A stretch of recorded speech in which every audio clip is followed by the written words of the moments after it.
Iran, along with Russia, China, and North Korea, also know how to hack countries. VCG via Getty Images. National Security Advisor John Bolton is warning that Russia is working to interfere in the 2018 midterm elections. That may not surprise you, but this might. He's warning that 3 other countries are doing it, too.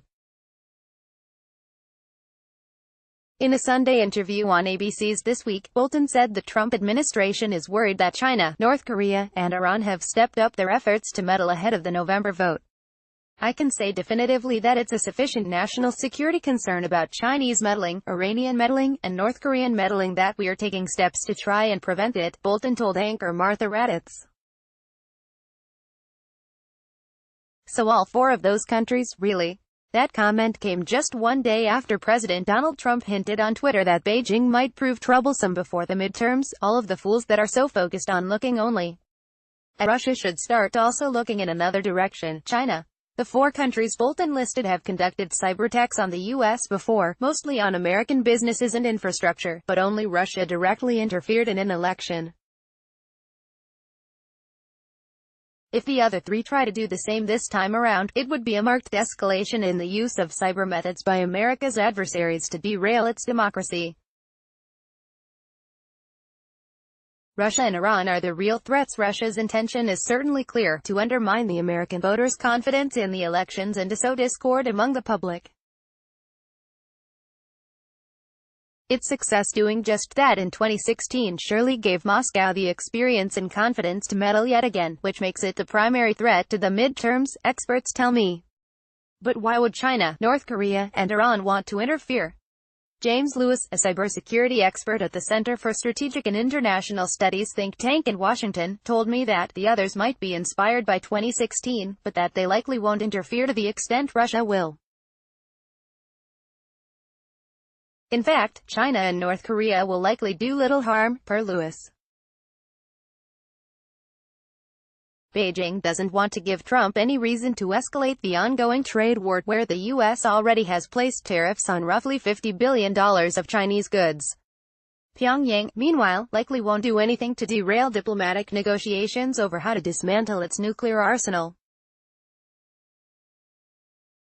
Iran, however, may be tempted to try something as payback for Trump pulling the U.S. out of the Iran nuclear deal, Lewis told me. Trump withdrew the U.S. from the agreement in May, which has led to many angry statements from the Iranian regime. It's unclear, though, how the 4 countries would actually go about interfering in the midterm elections. But there are some clues about Russia's efforts. Moscow already penetrated some of Florida's county voting systems and sent malicious emails to an aide for Missouri Democratic Sen.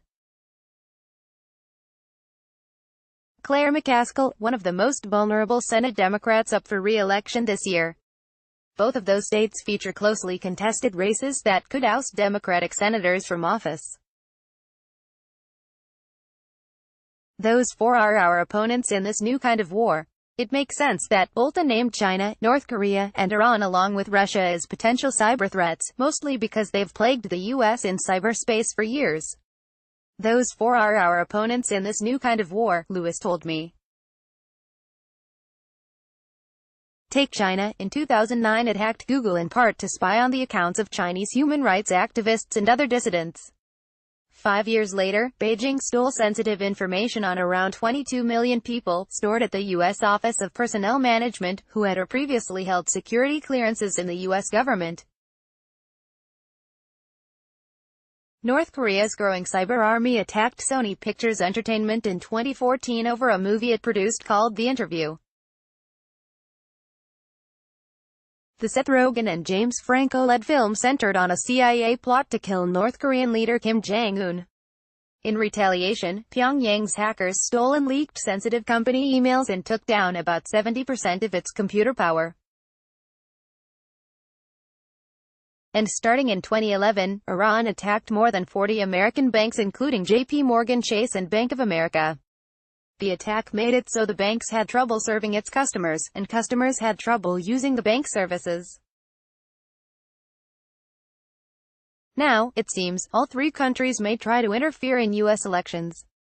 If Bolton is right, it would be a significant escalation, and possibly show just how vulnerable to interference U.S. elections continue to be.